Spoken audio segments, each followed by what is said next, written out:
கிறிஸ்துவில் மிகவும் பிரியமானவர்களே, ஆண்டவர் இன்றைக்கு உங்களை நிரம்ப ஆசீர்வதித்து எல்லையில்லாத நன்மைகளால் நிரப்பி உங்களை மகிழச் செய்வாராக.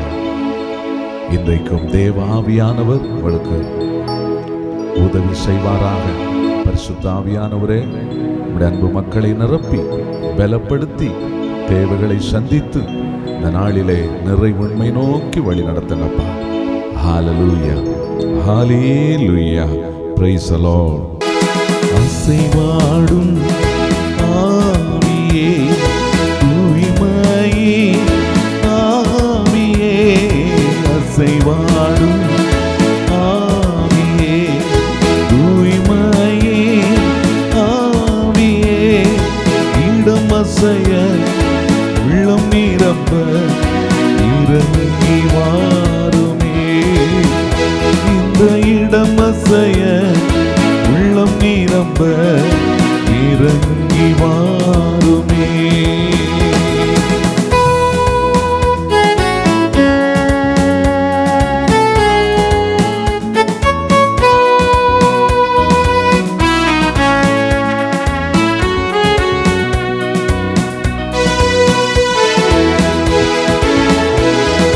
பலனடைய நிரப்பிடுமே பலத்தினாவியே, பலனடைய நிரப்பிடுமே பலத்தினாவியே, கனமடைய ஊற்றிடுமே ஞானத்தினாவியே, கனமடைய ஊற்றிடுமே ஞானத்தினாவியே, அசைவாடும் ஆவியே, தூய்மையே ஆவியே, இடம் அசைய உள்ளம் நிரம்ப இறங்கி வாருமே.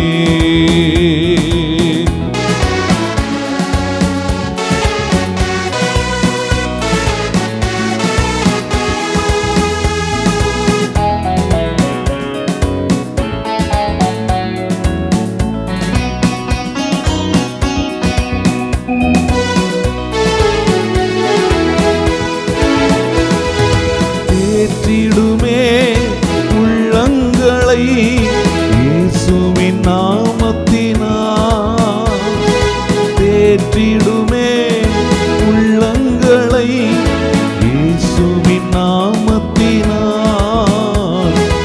ஆற்றிடுமே காயங்களை அபிஷேக தைலத்தினால், ஆற்றிடுமே காயங்களை அபிஷேக தைலத்தினால், அசைவாடும் ஆவியே, தூய்மையே ஆவியே, அசைவாடும் ஆவியே, தூய்மையே ஆவியே, இடம் அசைய உள்ளம் நிரம்ப இறங்கி வாருமே. இந்த இடம் அசைய உள்ளம் நிரம்ப இறங்கி வாருமே.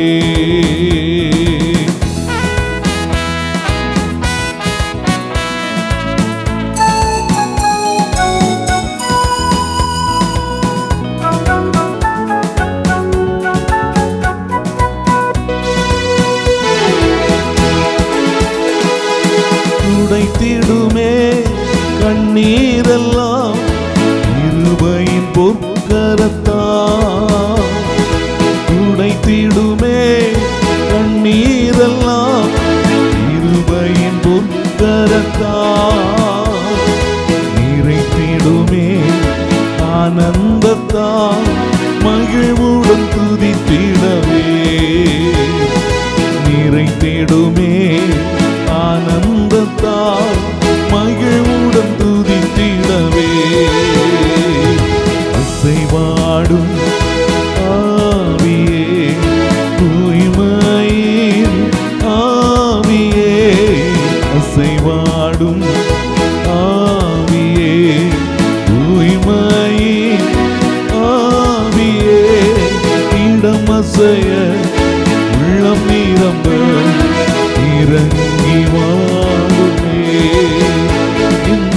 இடம் அசைய உள்ளம் நிரம்ப இறங்கி வாருமே. அசைவாடும் ஆவியே தூய்மையின் ஆவியே இடம் அசைய உள்ளம் நிரம்ப இறங்கி வாருமே. இந்த இடம் அசைய உள்ளம் நிரம்ப இறங்கி வாருமே. இறங்கி வாருமே. ஹல்லேலூயா ஹல்லேலூயா ஹல்லேலூயா. இயேசுவில் பிரியமான சகோதர சகோதரிகளே, மத்தேயு நற்செய்தி 1ஆம் அதிகாரம் 16, 18 முதல் 21 மற்றும் 24 இறை வார்த்தைகளை இன்று நாம் சிந்திக்க அழைக்கப்படுகின்றோம். இன்று நம்முடைய அன்னையாம் கத்தோலிக்க துரு அவை புனித யோசேப்பினுடைய விழாவினை கொண்டாடி மகிழ்கின்றது. ஆண்டவர் இயேசுவினுடைய வளர்ப்பு தந்தையாகவும் கல்வியின் பாதுகாவலராகவும் திரு அவையின் பாதுகாவலராகவும் குடும்பத்தின் பாதுகாவலராக இருக்கின்ற புனித யோசேப்பை இன்று நாம் ஆழமாக சிந்திக்க அழைக்கப்படுகின்றோம்.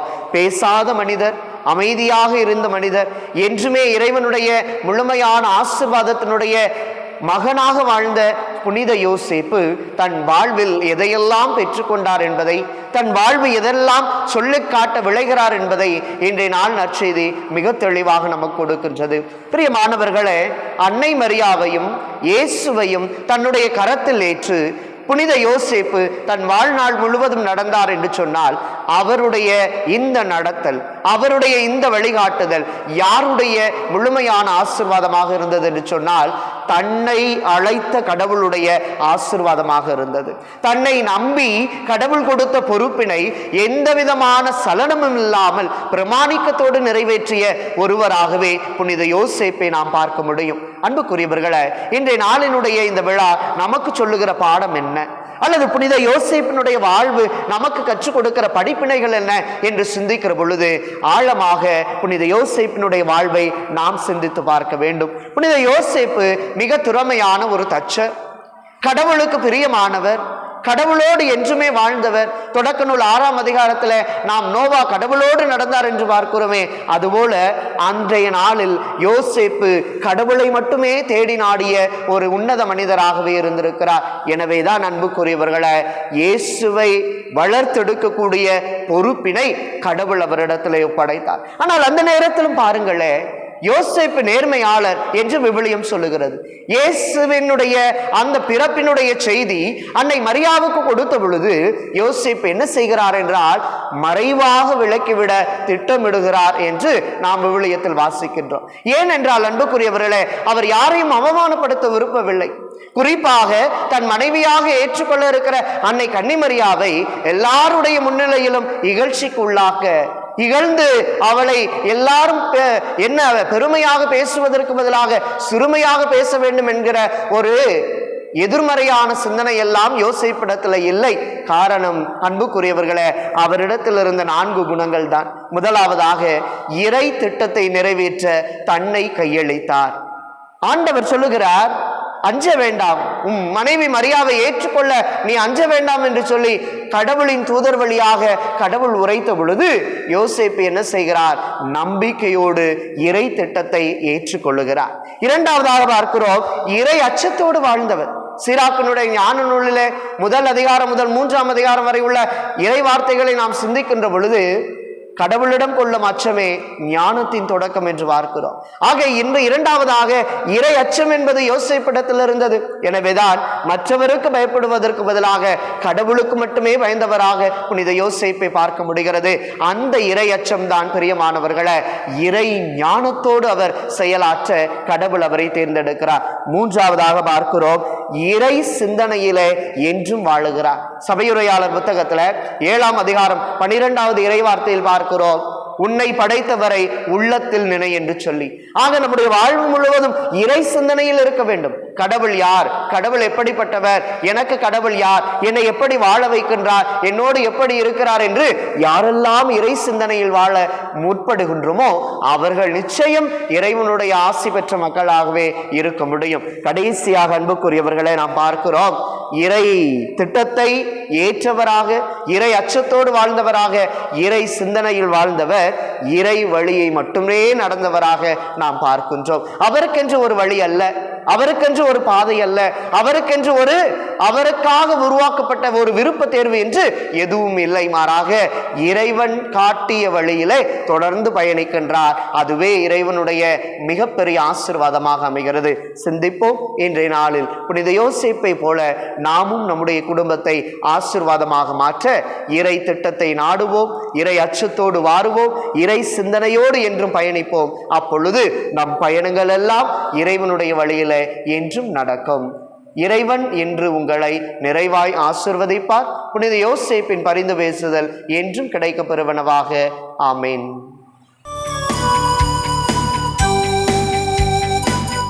மார்க் நற்செய்தி 7:20. மனித உள்ளத்திலிருந்து வருவதே, அது மனித உள்ளத்திலிருந்து என்ன வருகிறது அப்படின்னு சொல்லும் போது ஆண்டவர் எழுதுகிறார் பாருங்க, மனிதனுக்குள்ள செருக்கு. அதுல போட்டிருக்க பட்டியலை நீங்க பிறகு படிச்சு பாருங்க. பரத்தமை, களவு, கொலை, விபச்சாரம், பேராசை, தீச்செயல், வஞ்சகம், காமவெறி, பொறாமை, பழிப்புரை, செருக்கு, மதிகேடு ஆகியவற்றை செய்ய தூண்டும் எண்ணங்கள், தீய எண்ணங்கள் வெளிவருகின்றன. அது ஒன்னே மட்டும் இல்லை, உன் குடும்பத்தையும் உன்னோடு இருக்கிறவனையும் அந்த பாவங்கள் ஆட்கொள்கிறது. Price the Lord. கைகளை உயர்த்தி சொல்லுங்க அல்லேலூயா. சத்தமா சொல்லுங்க அல்லேலூயா. Praise the Lord. அப்ப ஆண்டவர் சொல்றாரு, செருக்கு, ஆணவம், அகங்காரம் ஒரு மனுஷனுக்குள்ள வரும் பொழுது அவன் ஆசீர்வாதத்தை இழக்க ஆரம்பிக்கிறான். அல்லேலூயா. Praise the Lord. கைகளை உயர்த்தி சொல்லுங்க அல்லேலூயா. அப்ப என் அன்புக்குரியவர்களே, இந்த வார்த்தையை படிக்கும்போது நான் சில காரியங்களை காண்பிக்கிறேன். நீங்கள் தயவு செய்து பாருங்க. 1 கொரிந்தியர் 13:4 நமக்கு பாருங்க, இந்த ஆணவத்தை விட்டுட்டு நீங்க என்ன செய்யணும் அப்படின்னா, நீங்க வாங்க அகங்காரத்தெல்லாம் இன்னைக்கே விட்டுருங்க. அகங்காரத்தை விட்டுட்டு ஆணவத்தை விட்டுட்டு எங்க வந்துருங்க? 1 கொரிந்தியர் 13:4 படிங்க. அன்பு பொறுமை உள்ளது, நன்மை செய்யும், பொறாமைப்படாது, தற்புகழ்ச்சி கொள்ளாது. Price the Lord. சொல்லுங்க அல்லேலூயா. நீங்க இன்னைக்கு ஒருவேளை உங்களை அழிக்கிற கடவுளை சாபங்களை கொண்டு வரக்கூடிய இந்த ஒரு தற்பெருமை, இந்த ஆணவம், அகங்காரம், இதெல்லாம் விட்டு தயவு செஞ்சு அதை விளக்குங்கள், அதை விட்டு விடுங்கள். Price the Lord. அதை வெறுத்து விடுங்கள். அல்லேலூயா. சொல்லுங்க அல்லேலூயா. இந்த உலகத்திலே நீங்கள் வாழக்கூடிய ஒவ்வொரு நாளும் கடவுள் உங்களுக்கு கொடுத்த கிருபையின் காலம். Price the Lord. சொல்லுங்க அல்லேலூயா. நம்ம வாழ்றது கடவுளுடைய கிருபை. சொல்லுங்க, யாருடைய கிருபை? நீங்க சாப்பிட்ற ஆகாரமோ, உங்க டேலண்டோ, உங்களுக்குள்ள இருக்கிற எந்த காரியத்தினாலையும் நீங்க வாழல. Price the Lord. சத்தமா சொல்லுங்க அல்லேலூயா. நீங்க சாப்பிட்ற மருந்துனால நீங்க வாழல, உங்களுடைய டேலண்ட்னால நீங்க வாழல, நீங்க பயன்படுத்துற ஏதோ இந்த உலகத்தில் உள்ள பெரிய மற்றவங்களை விட நான் ரொம்ப எக்ஸசைஸ் பண்றேன், நான் ரொம்ப ஆக்டிவா இருக்கிறேன், நான் இல்லை நான் இந்த காரியங்கள் தான் அக்மார்க் போட்டது தான் சாப்பிட்டுக்கிட்டு இருக்கேன் அப்படின்னு சொல்லி நீங்க சாப்பிட்றதுனால உசுரோட இல்லை. அல்லேலூயா. Praise the Lord. கைகளை உயர்த்தி சொல்லுங்க அல்லேலூயா. நல்ல கவனிக்கணும். நாம் இருப்பதும் இயங்குவதும் தெய்வத்தினுடைய கிருபை. ஆமென். அல்லேலூயா. யாரோட கிருபை? பக்கத்துல கை கொடுத்து சொல்லுங்க.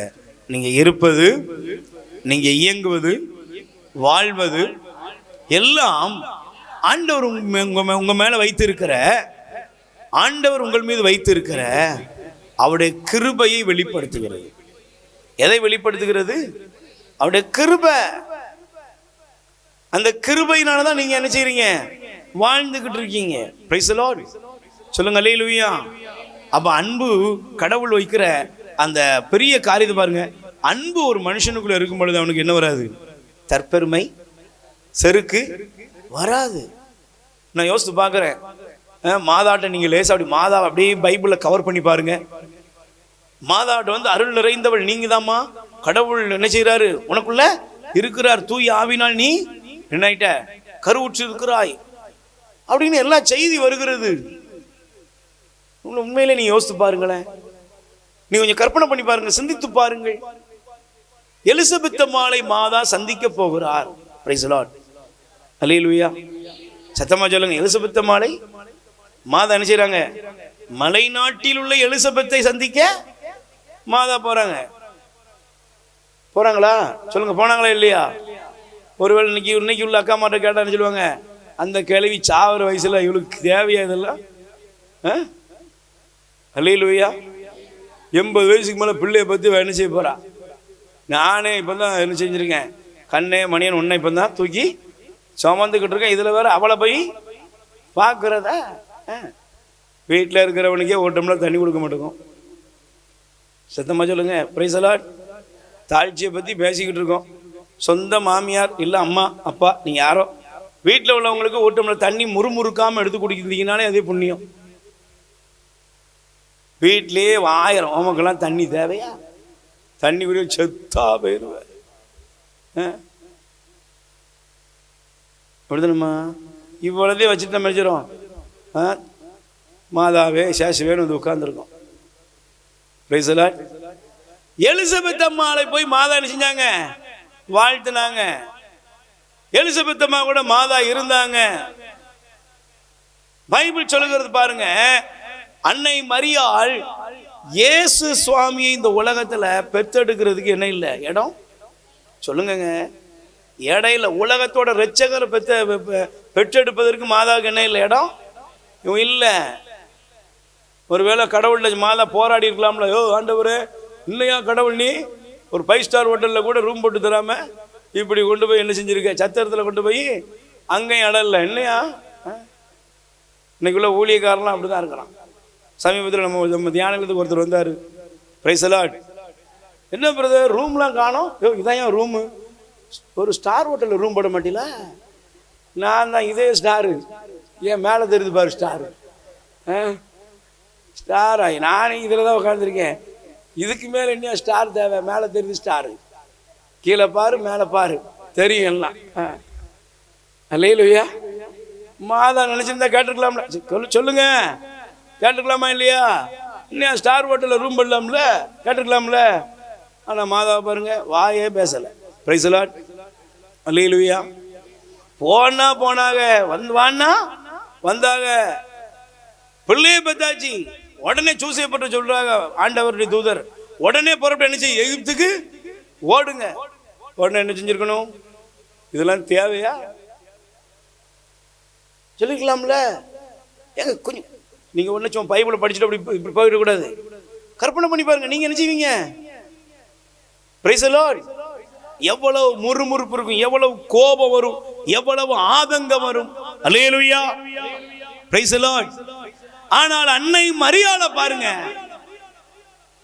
பிரியமானவர்களே, தன்னுடைய வாழ்க்கையில அன்பு தாய் இத்தனை மேன்மைக்குரியவளாக, விண்ணுக்கும் மண்ணுக்கும் அரசியாக, ஆரோக்கிய அன்னையாக இருக்கிறாள் என்றால், கடவுள் அவளை எல்லா தலைமுறைக்கும் பேறு பெற்றவள் என்று வைத்திருக்கிறார் என்றால் ஒரே ஒரு காரணம் தான். என்ன? அவள் எல்லாவற்றிலும் கடவுளிடத்தில் தன்னை தாழ்த்தி விட்டாள்.